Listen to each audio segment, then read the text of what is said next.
अस्सलाम वालेकुम everyone and welcome back to my YouTube channel yes Blueprint with Syed Umaima. अच्छा, आज ये हमारी मेथोडोलॉजी ऑफ एसे राइटिंग की सीरीज़ का पार्ट 2 है, ठीक है, जिसमें हमारा डिस्कशन जो होगा वो अराउंड होगा एग्जामिनर रिपोर्ट के। अच्छा, इसमें जो ईयर वाइज ब्रेक डाउन किया गया है मैंने जो किया है वो 2022 से लेकर 2016 तक किया है, ठीक है। और इसके बाद भी अगर कोई यानी कि 2016 तक इसलिए मैंने किए क्योंकि 2016 में हमारे रिफॉर्म्स जो थे CSS के, तो उसमें थोड़ी चेंजेस आई थी, सही। अगर उससे पहले वाली यानी कि जो रिपोर्ट्स हैं 2015 और 2014 की, ये दो रिपोर्ट्स अवेलेबल है। अगर वो कोई चेक करना चाहे तो FPSC का जो ऑफिशियल पेज है ये दोनों वहाँ पे अपलोडेड है, ये वहाँ जाके चेक कर सकते हैं, ठीक है। अच्छा जी, सबसे पहले अगर हम 2020 की रिपोर्ट पे नज़रसानी करें तो यहाँ पे लिखा गया है कि English essay is one of the most essential components of CSS competitive examinations, ठीक है। Majority of the candidates could not do well in their essays, right? They must have been learning to write essays from the beginning of their academic journey, but even after at least 16 years of continuous training in essay writing, they fall short from the pass marks. Say, various reasons behind this failure include lack of knowledge, research on given topics, analytical, critical ability, appropriate critical terminologies, say, and presentation of the material. Majority of the candidates fail to comprehend the given topics and produce oversimplified, overgeneralized responses. The responses were also devoid of logical progression of ideas, and most of them were written simply for the sake of filling up the answer script. Most of the candidates were unable to complete the essay on their own choice. Moreover, the facts and figures were mostly incorrect, presented without any supporting evidence/references. The outlines were either extensive or superfluous, which were not backed up in the actual essay, or were too brief, vague to expand on the topic chosen by the candidate. Moreover, the ideologies that the candidates presented did not provide any convincing rationality in the entire essay. The conclusions were not properly given, right, or were vague and lacked call to action. In responses were clearly crammed up, taken from cliche course guides, right, who were deficient in reading, research, analytical ability. The sentences were poorly structured, having multiple grammatical errors. वही grammar की बात आ गई है जो last class में मैंने बताई थी, ठीक है। Majority of candidates use stock quotes versus sayings without using proper citation, referencing, genuine spirit and the essence of essay writing could not be found in any of the responses during evaluation. Hence, the essays could not make any significant and coherent impact. The candidates need to be more logical, more conscious, more focused while attempting the essay. The overall response to the evaluated English essay is below satisfactory level. अच्छा, ये जो तीन अल्फाज है ना, below satisfactory level, ये आपको जो यानी कि अभी नेक्स्ट जो ऐसे यानी कि पेपर जाने एग्जामिनर रिपोर्ट जाने वाली है इसके नीचे, उसमें ये बार बार रिपीट होते हुए नजर आएंगे काफ़ी दफ़ा, ठीक है जी। अच्छा जी, ये तो ऑफिशियल रिपोर्ट का एक पूरा यानी कि जो ऐसे के पेपर के रिलेटेड ये एग्जामिनर रिपोर्ट्स में से जो था ये पैराग्राफ थे, वहाँ से मैंने कॉपी पेस्ट किया, ठीक है। अच्छा, इसमें जो मैंने जो की ऑब्जर्वेशंस देखी, ठीक है, सबसे पहले ये आ जाती है कि कॉन्सेप्चुअल क्लैरिटी नहीं है with respect to your topic. जो यानी कि कैंडिडेट जो टॉपिक चूज़ कर रहा होता है उसके रिस्पेक्ट टू कुछ भी यानी कि बेसिस पता नहीं होती कैंडिडेट्स को, सही, जिसकी वजह से जब वो इंटरप्रिटेट करने की कोशिश करते हैं उस टॉपिक को तो रॉन्ग इंटरप्रिटेशन होती है, सही, ठीक है, जिसकी वजह से फर्दर इंटरप्रिटेट करने के बाद जब वो लिखता है, सही, राइटिंग स्टार्ट करता है, रिटन मटेरियल जो प्रोवाइड करता है वो ऑटोमेटिकली उसका गलत हो जाता है। अच्छा जी, अब यहाँ पे पढ़ते हैं जरा आगे। Despite years of academic training many candidates fail to comprehend the essay topic. Same वही बात जो ऊपर एक्सप्लेन की मैंने। Their responses were often over simplified, over generalised, divide of critical engagement. जब आपको टॉपिक ही नहीं समझ में आ रहा है ऐसे का कि उसमें मांगा क्या जा रहा है, उसकी रिक्वायरमेंट क्या है अटेम्प्ट करने की, तो आप उस जो भी लिखे हैं, जो रिस्पॉन्सेज आप प्रोड्यूस करेंगे वो बिल्कुल ही सिंप्लीफाइड होंगे, सही। अगर कोई कॉम्प्लेक्स टॉपिक आ जाता है जैसे कि रशिया, सही, वर्सेस यूक्रेन, ठीक है, चलो ये तो ओल्ड टॉपिक है, इसको छोड़ देते हैं। इसके बजाय करंट यानी कि टाइम फ्रेम में अगर हम देखें तो हमारा जो सबसे कॉमन आजकल जो टॉपिक चल रहा है वो आ रहा है टैरिफ वॉर्स, ठीक है। यूएस ने जो सबके ऊपर इम्पोज कर रहा है, यूएस वर्सेस वर्ल्ड, ठीक है। अब ये ऐसा टॉपिक है, ये थोड़ा कॉम्प्लेक्स टॉपिक है। इसको समझने के लिए आपको जो ग्रिप होनी चाहिए, इसमें आपके पास इकोनॉमी की होनी चाहिए आपकी, नंबर 1, ठीक है। उसके अलावा आपके पास जो पॉलिटिक्स होती है, नहीं, उसका आपको पता होना चाहिए कि क्या हो रही है वो भी किस लेवल पे, इंटरनेशनल लेवल पे।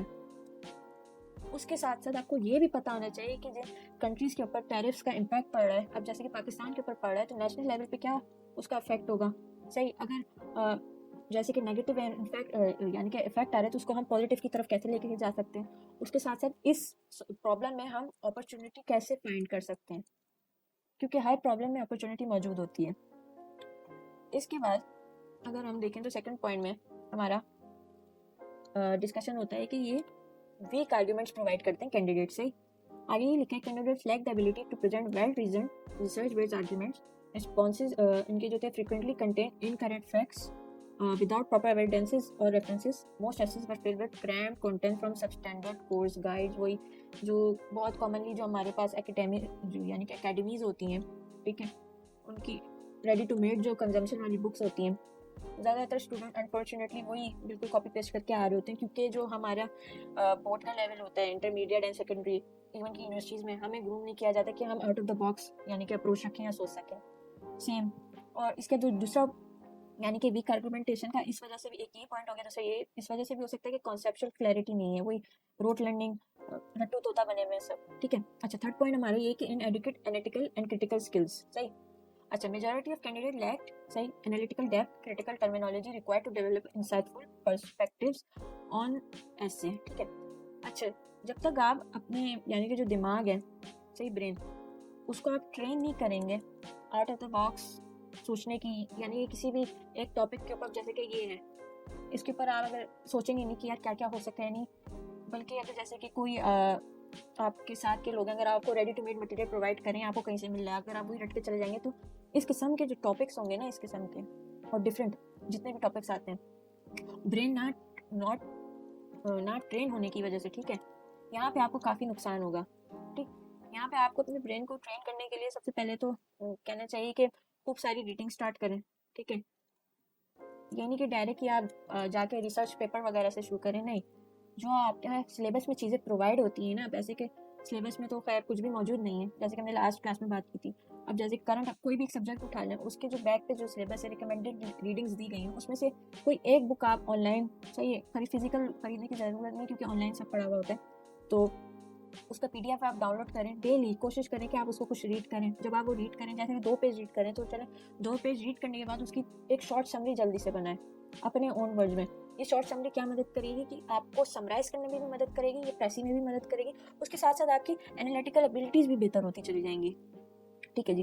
फोर्थ पॉइंट पे वही बात ही गई, पुअर एसे स्ट्रक्चर, सही, same, unclear outlines, many outlines were either excessively detailed or too vague, सही, were not followed through in the main body, वही जो आउटलाइन प्रोवाइडेड हो उससे सिमिलर ऐसे, क्योंकि सबको पता है कि जो आउटलाइन होता है वो मैप होता है आपके ऐसे का, उस पर जितनी बातें दी गई होती हैं वो आपने सारी फॉलो करनी मस्ट होती हैं, ठीक है। अगर ये आप नहीं करते तो फिर आपके वहाँ पे चांसेस होते हैं कि आपको कम से कम नंबर मिलेंगे, ठीक है। अगर सेम वही बात है कि अनक्लियर आउटलाइंस थी, या जो आउटलाइन में लिखा गया था वो फॉलो नहीं किया गया था। वो फिर आ जाती है बात लैक ऑफ थीसिस स्टेटमेंट, सही, जो थीसिस स्टेटमेंट होता है ना, वो आपका सेंट्रल आर्ग्यूमेंट होता है, जिसके गिर्द आपका पूरा जो ऐसे होता है ना वो घूम रहा होता है, ठीक है। उसके अलावा अगर ये मौजूद नहीं हो, तो ये बिल्कुल भी इसकी कोई डायरेक्शन नहीं होती, ऐसे कि आप वही 3-4 बातों को कितनी दफ़ा घुमाएंगे, राइट। अच्छा, जो यहाँ पे लिखा गया है वो ये है कि लैक ऑफ थीसिस स्टेटमेंट ऐसे often lacked a central argument making them appear directionless, same वही बात है, ठीक है। अच्छा, फेलियर टू कनेक्ट आइडियाज, अब वही आप यानी कि एनालिटिकल एबिलिटी, लॉजिकल रीजनिंग आपकी बिल्कुल जीरो है, क्योंकि आपने अपने आप को ट्रेन नहीं किया उस लिहाज से, तो फिर किसी भी किस्म के आइडिया को आप कनेक्ट नहीं कर पाएंगे, सही। जैसे मैंने ये इस टॉपिक के विद रिस्पेक्ट टू मैंने आपको बताया, और नीचे पूरी वो मैंने आउटलाइन जो बना दी थी इकोनॉमी की और पॉलिटी की, ये पॉइंट इसमें और इसके अलावा क्या क्या आ सकता है, इस तरीके से आपको आइडियाज़ को कनेक्ट करना होता है, सही। यहाँ पे लिखा हुआ है logical progression and cohesion were missing due to weak transitions, right, कि अगर पॉइंट ए है तो उससे बी की तरफ किस तरीके से लेके जाना है।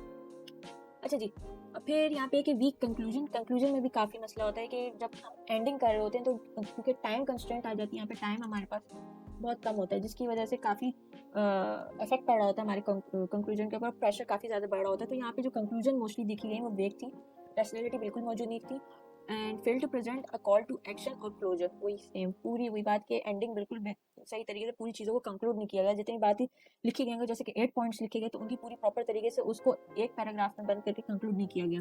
अच्छा जी, इसके बाद लिखा गया है कि inappropriate use of quotations and references, ठीक है, वही स्टॉक कोड्स जो अवेलेबल होते हैं आपकी गाइड बुक्स में, वो वाले कोड्स हैं और वर्सेस, और उन अच्छा वो पिक कर लिए थी, मगर उनकी प्रॉपर साइटेशन और रेफरेंसेस नहीं देखे गए। साइटेशन और रेफरेंसेस तो सबको ही पता होता है कि किसके बोले गए हैं। अगर जैसे कि किसी का यानी कि आपको कोट का पता है, अगर वो फेमस कोट है और उसके जो बोलने वाले का नाम नहीं पता, तो वहाँ पे हम हमेशा अनोनिमस लिखते हैं, ठीक है।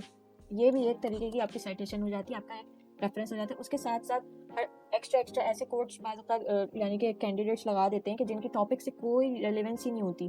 अब एक यानी कि ऐसे आया कि बोन इन पाकिस्तान इकोनॉमी, इसके ऊपर ये तो मैंने अपना बनाया हुआ टॉपिक है, जैसे कि आज तला से, ठीक है। तो यहाँ पे किस किस्म के हम यानी कोर्स वगैरह डालेंगे, यहाँ पे तो सिर्फ रिलेटेड टू इकोनॉमी से आएगा ना, जितना जितना मैक्सिमम कोर्स आपके यहाँ पे लग सकेंगे इकोनॉमी से रिलेटेड आएंगे। अच्छा, अगर बून ये देखना चाहेंगे कौन कौन से कॉजेज है, किन की वजह से कॉजेज में, हाँ कॉजेज में यहाँ पे टच हो सकता है कि सोशल थोड़ा सा कोई एस्पेक्ट हो, उसके ऊपर अगर आप बात कर रहे हो, या तो फिर पॉलिटिकली किसी चीज़ को टच कर रहे हो, ठीक है, इन कॉजेज के अंदर, तो तब यहाँ पे सिर्फ इन एरियाज में आके आप कोई सोशल या तो फिर पॉलिटिकल रेफरेंस वाला कोड डाल सकते हैं बात, ठीक है। अब इसके बाद फिर अगर हम देख लें तो वही लैंग्वेज एंड ग्रामर इशू, पूरी स्ट्रक्चर्ड सेंटेंसेस थे, सही मल्टीपल ग्रामर एरर्स होते हैं। फिर ये चीज़ें जो होती हैं वो एग्जामिनर को बता देती हैं कि आप इंग्लिश लैंग्वेज में प्रोफेशन नहीं है, ठीक है। फिर इसके साथ साथ ओरिजिनल थॉट और कोहेरेंस मौजूद नहीं होती। ओरिजिनल थॉट और कोहेरेंस से ये मुराद कि जो ऐसे की जो राइटिंग स्पिरिट होती है, यानी कि अपनी जनरेट किया हुआ ओन मटेरियल होता है, वो एब्सेंट होता है। वही रिस्पॉन्सेज लैक ओरिजिनलिटी, वही घिसे पिटे जो यानी कि एकेडमिक्स की बनाए हुए जो आंसर्स होते हैं, वही एग्जाम क्या कहते हैं स्टूडेंट्स जाके बार बार लिख के आ रहे होते हैं, ठीक है। ओरिजिनलिटी खत्म हो जाती है, क्योंकि एक एग्जामिनर अगर 100 पेपर चेक करे और 100 सेम आ रहे हैं, ठीक है, या चलो 100 में से 10 सेम आ रहे हैं, तो उसे पता है कि भाई ये बिल्कुल डिटो कॉपी पेस्ट मटेरियल आ रहा है, तो उसे पता चल जाता है। ओरिजिनलिटी वही कोहेरेंस नहीं होती, फिर fail to leave any impactful meaning. और ये सीएसएस का पेपर ऐसा है कि जो इसमें जो सीएसबी बनते हैं वो लोग बनते हैं जो कि यानी कि जो हमारे एग्जामिनर्स होते हैं, राइटिंग वाले भी, ठीक है, और पैनल में बैठे हुए, उनके ऊपर जो इम्पैक्ट क्रिएट करते हैं, जो ये बताते हैं कि जी हम यूनिक हैं, हम सबसे हटके हैं, वही उनको ये सीएसपी की पोजीशन मिलती है। अच्छा जी, इसके बाद अगर हम देखें तो 2021 का एफसी का पेपर देखते हैं, सही जी। इसमें सबसे पहले तो यहाँ पे मैं अटैच नहीं कर सकती क्योंकि वो थोड़ा मुश्किल हो रहा था, और जो डॉक्यूमेंट था ना वो अटैच होना, तो यहाँ पे सबसे पहले अगर नज़र जुड़ाएं तो जो टोटल कैंडिडेट्स एससी के पेपर में अपेयर हुए थे वो 16,887 के करीब हुए थे, जिनमें से 14,760 जो थे वो आपके फेल हो गए। कितना बड़ा मार्जिन है, ये ज़रा आप फर्क देखें, सही। और जो पास भी हुए, सही, वो सिर्फ 2,127 लोग पास हुए। ये भी विद रिस्पेक्ट टू ऐसे पेपर काफ़ी ज़्यादा लोग पास हैं, ये रेशो काफ़ी ज़्यादा है, ठीक है। इसके बाद की ऑब्जर्वेशन अगर इसमें देखें तो ऐसे की रिक्वायरमेंट्स जो एग्जामिनर हमेशा मांगता है वो ये थी कि 2500 से 300 वर्ड्स, सही, आउटलाइन हो, मल्टीपल फॉर्म्स हो, डिस्कोर्स मतलब कि लिखने के, ठीक है, जस्ट सच एक्सपोजिशन एक्सप्लेनेशन हो, ठीक है, उसमें डिस्क्रिप्शन में हो, ठीक है, आर्गुमेंटेशन हो, डिफरेंट आर्गुमेंट्स प्रोवाइड किए, और नरेशन हो, यानी स्टोरी थोड़ी बहुत आप अपने जो इवेंट्स यानी कि किसी एग्जाम्पल में करना ऐड करना चाहें तो उस तरीके की नरेशन हो, ठीक है। अच्छा, जो वो सक्सेसफुल कैंडिडेट जिन्होंने ये पेपर इस साल पास किए, ठीक है, ऐसे के, उनमें क्या क्या क्वालिटीज़ थी। सबसे पहले वही कि clear understanding of the topic, same ऊपर ही से यही बात हो रही है कि टॉपिक की क्लियर अंडरस्टैंडिंग ही आपको यानी कि ऐसे के पेपर में गोल्डन लाइन पार करवाएगी, ठीक है। जो एड्रेस किया गया था क्वेश्चन में उसका वही presented coherent point of view दिया गया, same coherent point of view दिया, जो बात मांगी गई थी उसी का जवाब दिया, ठीक है। वही critical analytical approach in candidates में मौजूद थी, सॉलिड रीजंस थे, सही, साउंड एविडेंस थी किस चीज़ के लिए, आर्ग्यूमेंट्स की सपोर्टेज में, ठीक है।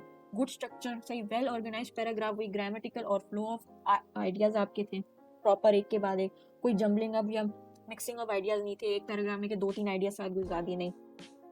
जो इवेल्यूएशन ऑफ ऑल्टरनेट व्यूज, इससे मुराद यही थी कि आपकी डिफरेंट यानी किसी भी टॉपिक पे मल्टीपल पॉइंट ऑफ व्यू, सही, पीओवी पॉइंट ऑफ व्यू दे दिए गए, सही। सही, इससे ये होता है कि जब आप यानी कि अपने टॉपिक को डिफेंड करना चाह रहे होते हैं ना किसी एक पॉइंट पे, और अगर आप अपोजिट पार्टी का पॉइंट ऑफ व्यू दे दें और देने के साथ साथ अपने पॉइंट ऑफ व्यू में इतने स्ट्रॉन्ग एविडेंस प्रोवाइड करें कि एग्जामिनर मान जाए कि जी ये जो इस बच्चे ने काम किया ये बहुत बेहतरीन काम किया है, तो ये यहाँ ये जो पॉइंट होता है ना, ये आपको 100% ही जिता देता है।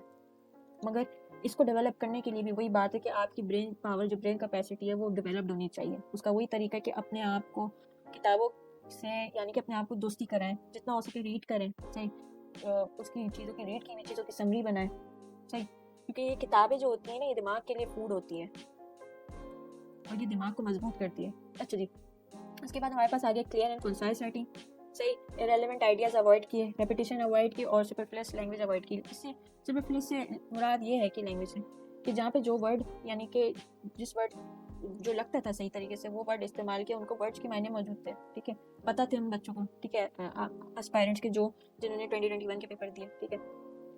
उसके साथ साथ जो यानी कि सेंटेंस लिख रहे थे उनका, उन्हें पता था कि भाई ये हम जो लिख रहे हैं ये पूरी प्रॉपर तरीके से है और ये हमारी बात को कन्वे कर रहा है। अच्छा जी, कॉमन इश्यूज जो यहाँ पे कैंडिडेट्स में इस साल दिखाई देगा वो ये थे, lack of essay writing skill, वही similar, struggle to apply basic mechanics of essay writing, सही, difficulty in organising ideas, same वही के एक ही पैराग्राफ में 7-8 आइडियाज को कंबाइन कर देना, राइट वर्ड्स नहीं होना, हाँ, अल्फाजों का यानी कि आपके पास अवेलेबिलिटी ना हो, एक ही वर्ड को बार बार इस्तेमाल करना, प्रॉपर डिक्शन यूज़ नहीं हो, ठीक है, और ऑर्गेनाइजेशन उनकी इफेक्टिव नहीं थी वर्ड्स की चलो यूसेज कर रहे हो, नए नए वर्ड्स डाल रहे हो, मगर वर्ड्स के पीछे की जो एंटिमोलॉजी होती है उसका ही नहीं पता, तो फिर फ़ायदा क्या, सही बात है ना, मायने ही नहीं पता, फिर कोई फ़ायदा नहीं।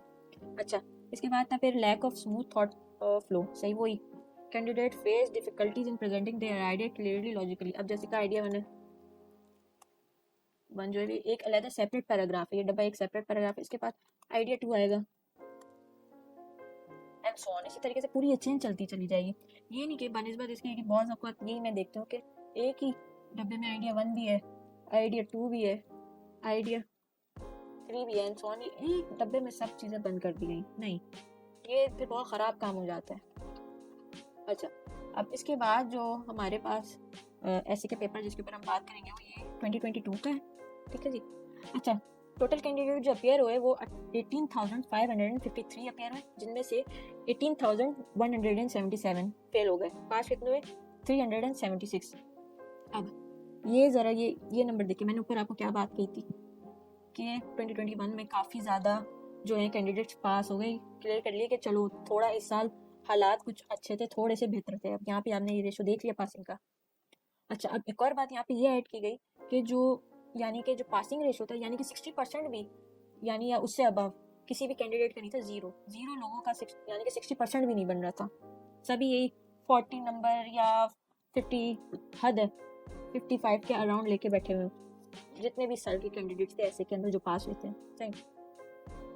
उसने आगे ये भी बताया कि जनरल परफॉर्मेंस, सही, ओवरऑल परफॉर्मेंस जो थी कैंडिडेट्स की 2022 में बहुत ज़्यादा ख़राब थी, सही। ऑब्जर्वेशन वही थी कि कॉन्सेप्चुअल क्लैरिटी नहीं थी, सही, फिर से वही बात आ जाती, बेसिस ही स्ट्रॉन्ग नहीं थी, तो फिर वो आगे जाकर किस तरीके से अपने स्ट्रक्चर डालते बिल्डिंग का, सही।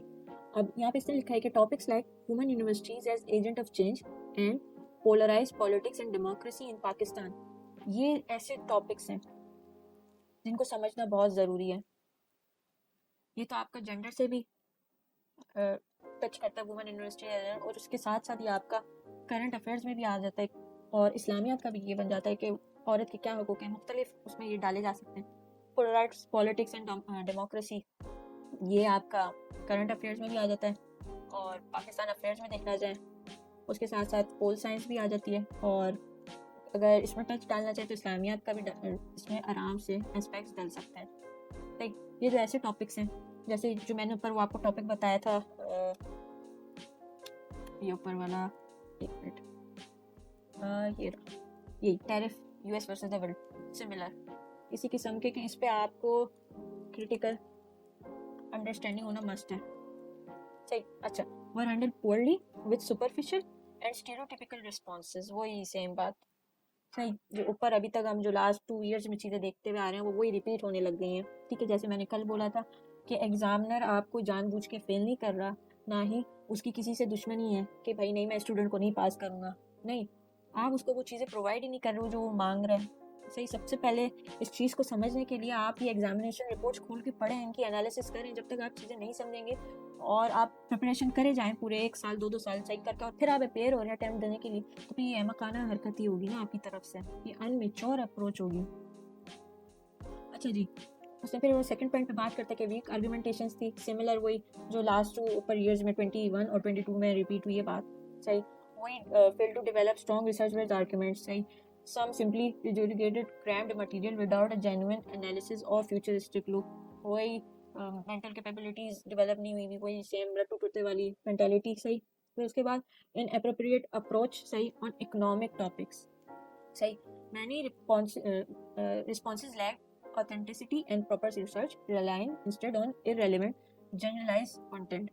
अब इकोनॉमी जो है वो एक काफ़ी वास्ट टॉपिक है। सही, अगर आप इसको हर उससे देखें तो ये आपका नेशनल लेवल पे भी चलो किया जाता है, ठीक है, उसके साथ साथ इंटरनेशनल लेवल पे भी,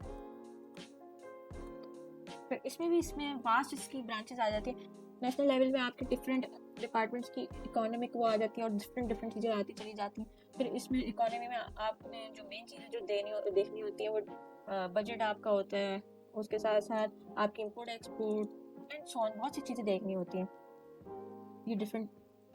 सही, अच्छा, इंटरनेशनल लेवल पे इसको अगर हम ब्रेक डाउन करें इकोनॉमी को, इसको हम एक कंट्री टू कंट्री सही देख सकते हैं। उसके साथ साथ ऑर्गेनाइजेशन जो इंटरनेशनल होती है उनकी क्या इनपुट हो रही होती है वो भी देख सकते हैं। ठीक है, ये बहुत वास्ट टॉपिक है, इसको मल्टीपल डायमेंशन से कवर किया जा सकता है, मगर इसको कवर करने का भी तरीका होता है। ठीक है, कि सबसे पहले तो ये होता है कि जितने भी बेसिस आपकी ये सारी आ जाती है, ये इससे रिलेटेड जितनी भी टर्मिनोलॉजी ये सब आपको पता होनी चाहिए, जब जाके आप इस लेवल पे जा सकते हैं, नेशनल लेवल पे।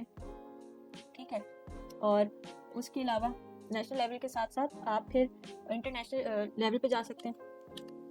सही, जब नेशनल लेवल आपका पाकिस्तान लेवल पे सही तरीके से कवर होंगे, आप मैंने तो डिपार्टमेंट हर डिपार्टमेंट को देखते हुए कि कितना एक्सपेंस हो रहा है, किस तरीके से रेवेन्यू जनरेट हो रहा है, उस लिहाज से मैंने नेशनल लेवल पे चीज़ें कवर की थी, कि कौन सी पॉलिसी मेकिंग हो रही है आपकी पार्लियामेंट के अंदर। सही, इस तरीके से मैंने किया था।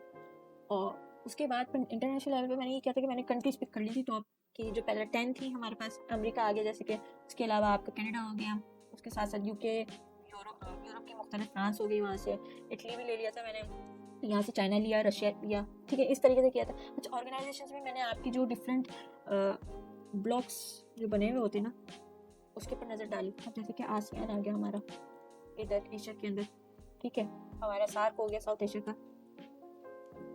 उसके अलावा GCC हो गई, ठीक है, WTO हो गई, वर्ल्ड ट्रेड ऑर्गेनाइजेशन आपके आ गए, सही, डिफरेंट जितने भी हैं, ब्रिक्स, ठीक है, फिर वो build back better world, B3W, ठीक है, ये इस तरीके से कवर करते हैं। ये आप ही के ऊपर है किस तरीके से आप एक्सपेंड करके एक टॉपिक कवर कर सकते हैं। सही, ये अप्रोच होती है इकोनॉमी के लिए। तो अच्छा जी, ये मैं टॉपिक से थोड़ा हट गए, चलिए वापस आते हैं। अच्छा, फिर वही पुअर ऐसे स्ट्रक्चर की बात की उसने, वही अनक्लियर आउटलाइंस, सही, lack of thesis statement, poor paragraph development, failure to connect ideas, weak conclusion, same वही 2021 उनकी बात यहाँ पे रिपीट हो रही है। सही, अच्छा जी, 2019 में ये जो पार्ट है ना, ये मैं स्किप करूँगी क्योंकि फिर रीड करने में काफ़ी टाइम लग जाएगा।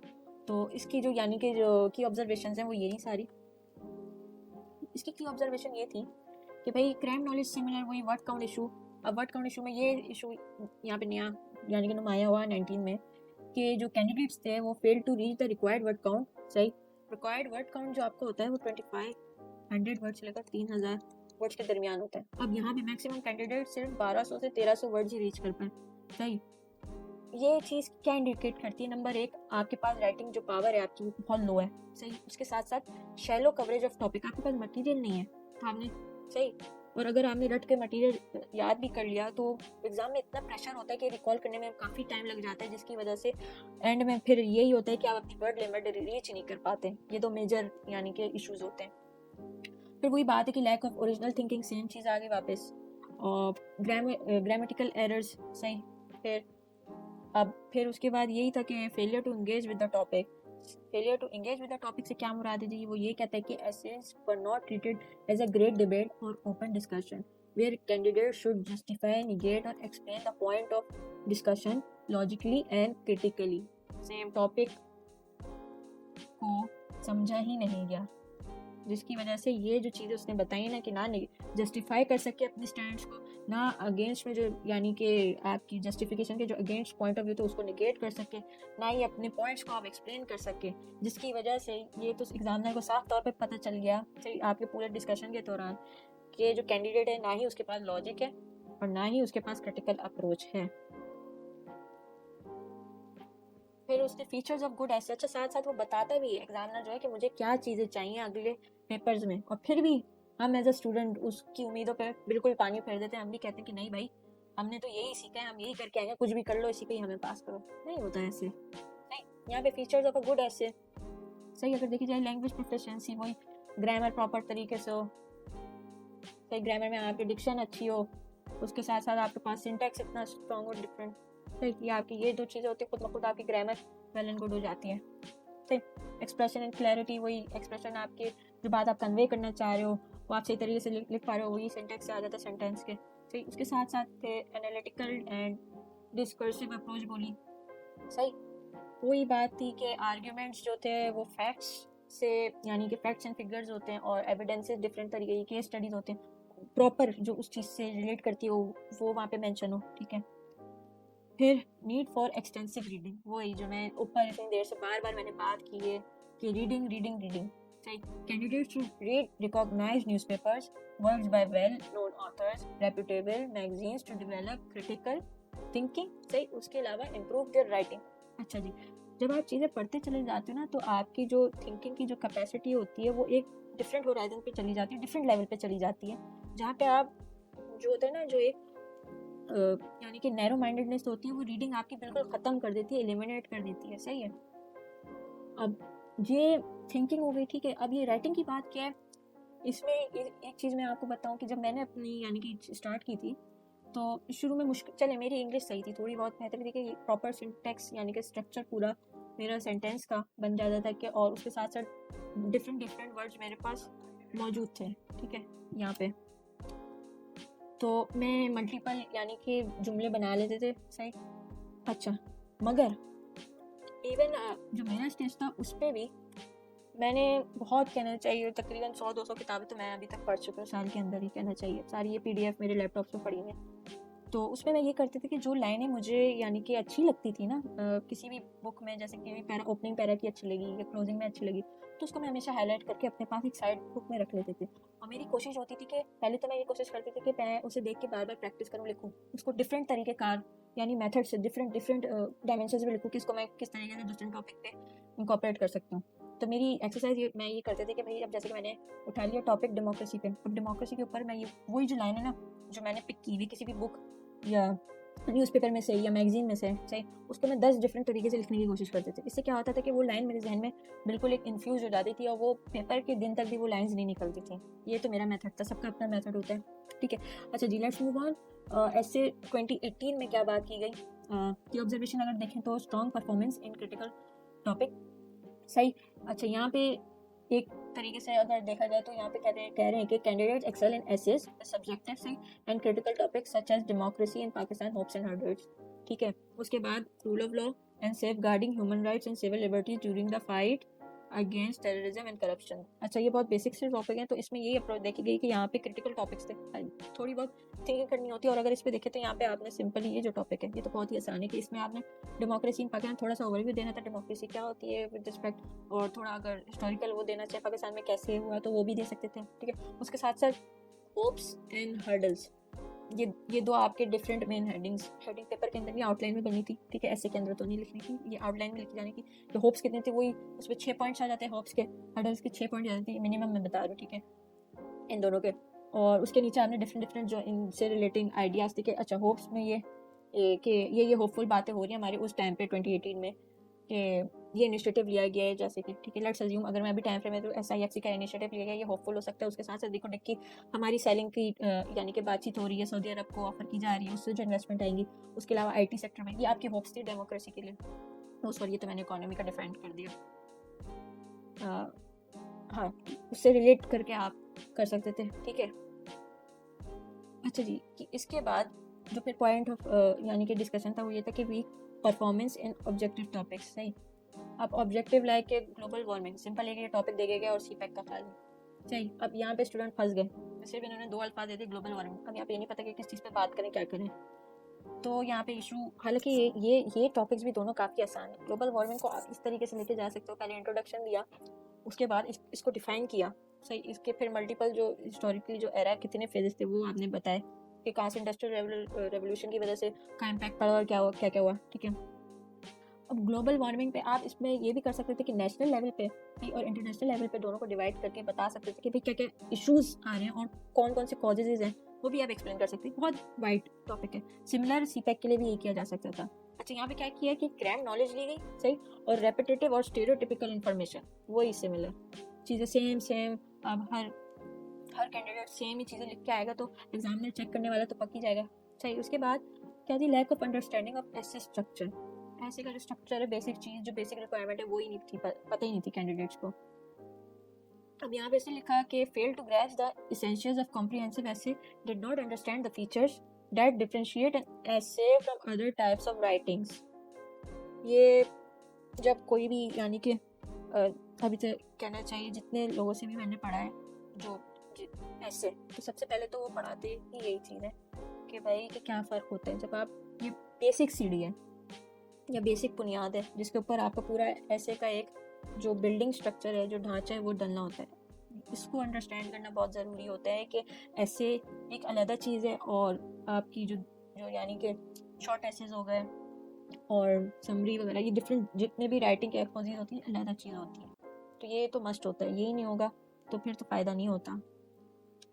अच्छा जी, इसके बाद रिकमेंडेशन उसने फिर देखें, फिर एग्जामिनर बता रहे कि क्या करना है जी, क्या सही करना है आप लोगों ने, तो उसकी तरफ डायरेक्ट चले जाते हैं कि ओरिजिनलिटी चाहिए उसको, क्रिटिकल एनालिसिस चाहिए, डेप्थ ऑफ नॉलेज चाहिए। यही 4-5 चीज़ें हैं जो वही शुरू से लेकर अभी तक, ये मेरे ख्याल से 5वां हमने ऐसे की रिपोर्ट देखी 2018 की, कि जिसमें वही 5-6 चीज़ें जो रिपीट हो के बार बार आ रही हैं इतने सालों से। अब ये 27 को ज़रा हम देखें तो इसमें वही poor argumentation and content quality भी पुअर थी, ठीक है। वही क्रैम्ड नॉलेज ही होगी आगे, प्लस उसके साथ साथ ग्रामेटिकल एरर्स होंगे, स्ट्रक्चर प्रॉपर नहीं होगा, यही इश्यूज आ रहे होंगे, और ज़्यादा से ज़्यादा क्रिटिकल एनालिसिस की एब्सेंस होगी। आगे देखते हैं, वही ग्रामेटिकल, वही जो मैंने भी बात की कि ग्रामेटिकल एंड स्ट्रक्चरल मिस्टेक्स हो गई, सेम। फिर मेडियोकर इंटेलेक्चुअल लेवल, सही, वही डीप अंडरस्टैंडिंग की एब्सेंस थी और ओरिजिनलिटी नहीं थी, क्रिटिकल थिंकिंग नहीं थी, वही बात है। इसमें फिर उसने इम्प्रूवमेंट के लिए जो बातें बताई कि मस्ट बी मोर फोकस बता रहे, क्लियर आर्गूमेंट होने चाहिए, लॉजिकल रीजनिंग होने चाहिए, डीपर अंडरस्टैंडिंग होनी चाहिए ऐसे टॉपिक की जो कैंडिडेट पिक कर रहा है, वो है सही, ये पहली चीज़ है। उसके साथ साथ रिसर्च होनी चाहिए और क्रिटिकल एवेल्यूशन होनी चाहिए दूसरी और तीसरी। ये तीनों चीज़ें चेन में चलती हैं। ये देखें, ऊपर से यही बात होती है, ये टॉपिक, रिसर्च, और उसके बाद आपकी क्रिटिकल अंडरस्टैंडिंग, सही। अच्छा जी, लास्ट पेपर 2016 का, तो इसमें की ऑब्जर्वेशन, जनरल डिसअपॉइंटमेंट हुई, सही। जनरल डिसअपॉइंटमेंट से मुराद ये अनसेटिस्फैक्ट्री था, सही। वही 9643 यानी कि कैंडिडेट्स अपेयर हुए, ठीक है, जिसमें से 81% आपका फेल हो गया, 7841 फेल हो गया, सही। कितना, यानी कि बड़ी अमाउंट है। तो पीछे आपके 19% सिर्फ लोग पास हुए। अब इस 19% में से भी बहुत से ऐसे होंगे कि जो ऑप्शनल में फेल हो गए, सही, जो अपने कंपलसरी में किसी एक में हो गए। तो फिर वही 19% में से भी बहुत लिमिटेड लोग यानी कि अपेयर हुए होंगे इंटरव्यू के लिए। अच्छा, उसके बाद वही लॉजिकल रीजनिंग की एब्सेंस है, वीक रिसर्च एनालिसिस, सेम। फिर वही पुअर स्ट्रक्चर। फिर उसने फिर बताया, सही, कि ऑर्गेनाइजेशनल स्किल्स चाहिए, कि आउटलाइन प्रॉपर होनी चाहिए, और जो आउटलाइन में लिखा हुआ है वही ऐसे जब आप लिख रहे हैं वो उसी में लिखा होना चाहिए, सारी चीज़ें मेंशन होनी चाहिए। इवन कि जब आप यानी कि आउटलाइन में ये लिख दें कि भाई मैं ये फलानी की स्टडी प्रोवाइड करूँगा, लिखूंगा, तो वो भी मौजूद होनी चाहिए। एक चीज़ अगर आउटलाइन में आप कोई कोड डाल लें, वो भी मौजूद होना चाहिए, ठीक है, ऐसे के अंदर। इसके बाद वही फिर बेचारा इंप्रूवमेंट के लिए कह रहा है एग्जामिनर हमारा कि क्रिटिकल थिंकिंग और रिसर्च अपनी बेहतर कर लें, फैक्चुअल एविडेंस के जो आर्ग्यूमेंट्स हो वो प्रॉपर तरीके से बैकअप करने चाहिए, उस पर एनालिसिस अच्छी प्रोवाइड, एक्सप्लेनेशन, एक्सपोजिशन, सारी चीज़ें अच्छी तरीके से दी गई हों। फिर क्लैरिटी और प्रिसीजन को उसने तरजीह यहाँ पे दी है कि वहाँ पे क्लियर, कंसाइज और फोकस जो आपका ये 3 जो चीज़ें हैं ये आपकी ऐसे में लिखते वक्त होनी चाहिए, सही है। इररेलेवेंट और रिडंडेंट मटेरियल वो क्रैमिंग को उसने मना किया है। अच्छा जी, ये तो हमने तकरीबन 7 पेपर्स यानी कि जो एग्जामिनेशन रिपोर्ट्स थे वो देख लिए। अच्छा, वही सिमिलर उससे 3-4 चीज़ें ही बार बार रिपीट करके बताई हैं। तो बार बार यही बोले जा रहे हैं कि भाई मुझे सबसे पहले ग्रामर चाहिए, ठीक है। अच्छा जी, उसके बाद टॉपिक जब कर ली तो उसका प्रॉपर यानी कि अंडरस्टैंडिंग हो। मटेरियल, ठीक है, मटेरियल के साथ साथ आपके यानी कि एनालिटिकल एबिलिटीज़ आपकी अच्छी होनी चाहिए कि जो मटेरियल आप प्रोवाइड कर रहे हो उसको आप बैकअप कर पा रहे हो अपनी अंडरस्टैंडिंग के साथ। ये 3-4 चीज़ें हैं तो डिफरेंट तरीके से बार बार बता रहा है, सही है। सो आज की क्लास में बस यही डिस्कस करना था और मेरी सबसे यही रिक्वेस्ट होगी कि जो जो वीडियो देखें वो एटलीस्ट जब अपनी प्रिपरेशन स्टार्ट करें या मिडिल में और अपने ऐसे को प्रिपेयर करें तो प्लीज़ इन रिपोर्ट्स को गो थ्रू करें। It is a must. ये हम एस्पायरेंट्स और हम स्टूडेंट्स और हम कैंडिडेट्स के लिए ही ये रिपोर्टें ये लोग पब्लिक करते हैं, बताते हैं हम लोगों को। इन्हीं गलतियों से हमें सीखना चाहिए, ठीक है, ताकि कल को जब आप अपनी फर्स्ट अटैम्प्ट के लिए अपेयर हो रहे हो तो आप पहली दफ़ा में निकल जाए, अगर सेकंड के लिए हो रहे हो तो सेकंड दफ़ा में निकल जाए, थर्ड के लिए अपेयर हो रहे हो तो थर्ड में निकल जाए। इन्हीं गलतियों से ही इंसान सीखता है और अपने आप को आगे बेहतर करता है। उसके साथ साथ काइंडली जो चैनल है उसको लाइक करें, सही, और उसको सब्सक्राइब करें, शेयर भी करें, वीडियो को लाइक करें और शेयर करें उन दोस्तों के साथ जहाँ पे सब प्रिपेयर कर रहे हो या आप किसी को ऐसे को जानते हो जो यानी कि CSS की प्रिपरेशन के लिए यानी कि उसके प्रोसेस में है, ठीक है। So that's all for today from my side, सही। टेक केयर एंड अल्लाह हाफिज़।